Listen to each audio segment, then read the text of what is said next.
بسم اللہ الرحمن الرحیم نحمدہ ونصلی ونسلم علی رسولہ الکریم اما بعد الموت قدح کل نفس شاربوها والقبر باب کل نفس داخلوها۔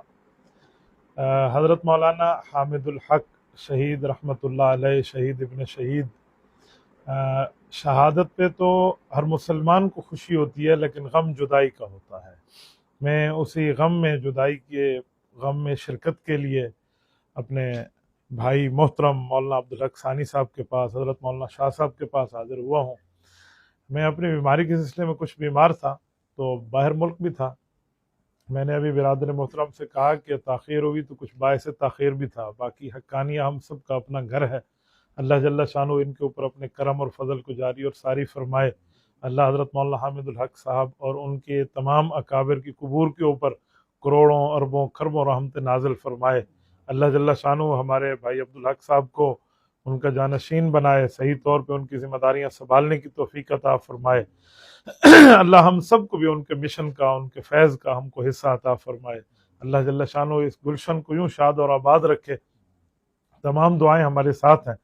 میں ایک جملہ آپ کی خدمت میں اس موقع پہ کہنا چاہوں گا کہ دیکھیں، شہادتیں کبھی مشن کو ختم نہیں کیا کرتی، بلکہ شہادت گردن جھکنے کا نام شکست ہوتا ہے، گردن کٹنے کا نام شکست نہیں ہے۔ گردنیں بہت کٹی ہیں اسلام کے اندر۔ اگر ہم دیکھیں تو جب جہاد فی سبیل اللہ کا حکم آیا تو نبی پاک صلی اللہ علیہ وسلم مدینہ طیبہ میں تھے۔ 10 سال میں 27 غزوات ہیں۔ اگر ہم 10 سال کو 27 غزوات پہ تقسیم کریں تو ہر 4 مہینے بعد ایک جنگ ہے، اور اس دوران بھی کئی صحابہ کرام کی شہادت ہے۔ شاید حجاز مقدس کا کوئی ایسا قبرستان ہو جس قبرستان میں ہمارے کسی شہید صحابی کی یا تابعی کی قبر موجود نہ ہو، لیکن پھر بھی اسلام پھولا اور پھیلا ہے۔